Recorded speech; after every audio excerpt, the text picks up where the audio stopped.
Au nom du Père et du Fils et du Saint-Esprit. Amen. Viens, Esprit Saint, pénètre le cœur de tes fidèles et enflamme-les du feu de ton amour. Ô Seigneur, envoie ton Esprit et tout sera créé, et tu renouvelleras la face de la terre. De l'Évangile de Jésus-Christ selon saint Matthieu, au chapitre 13, versets 36 à 43. En ce temps-là, laissant les foules, Jésus vint à la maison. Ses disciples s'approchèrent et lui dirent: « Explique-nous clairement la parabole de l'ivraie dans le champ. » Il leur répondit: « Celui qui sème le bon grain, c'est le Fils de l'homme. Le champ, c'est le monde. Le bon grain, ce sont les fils du royaume.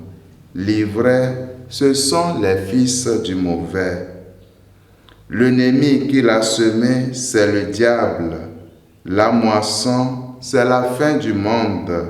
Les moissonneurs, ce sont les anges.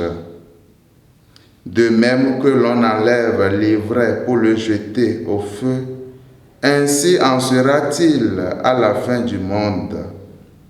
Le Fils de l'homme enverra ses anges, et ils enlèveront de son royaume toutes les causes de chute et ceux qui font le mal.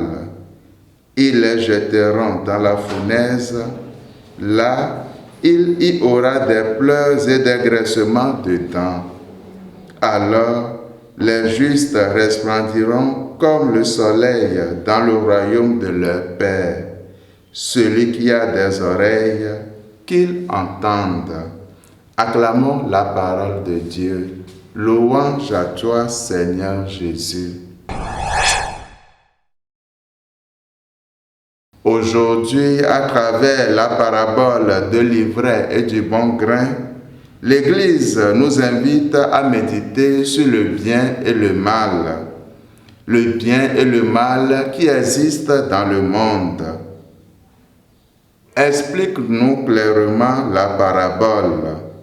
C'est la question posée par les disciples à Jésus.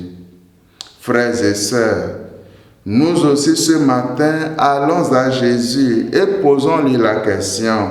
Explique-nous clairement la parabole. C'est la question posée par les disciples à Jésus. Frères et sœurs, nous aussi ce matin, allons à Jésus et posons-lui la question. Seigneur, explique-moi pourquoi je n'avance pas suffisamment dans ma vie spirituelle. Explique-moi comment je peux être plus fidèle. Explique-moi comment je peux te trouver dans mon travail ou dans l'autre. Oui, frères et sœurs, prenons le temps de penser qu'un jour, nous devrons rendre compte à Dieu de notre vie, de comment nous avons fait fructifier les qualités qu'il nous a données. Et le Seigneur nous dit qu'à la fin du monde, il y aura un triage. Nous devons gagner le ciel sur la terre dans le quotidien. Nous devons vivre en pensant à l'éternité et aider également les autres à penser de cette façon. Qu'à la fin de notre vie, puissions nous présenter devant Dieu les mains pleines de bons actes. Amen. Et que sa bénédiction nous accompagne tout au long de cette journée, au nom du Père et du Fils et du Saint-Esprit. Amen.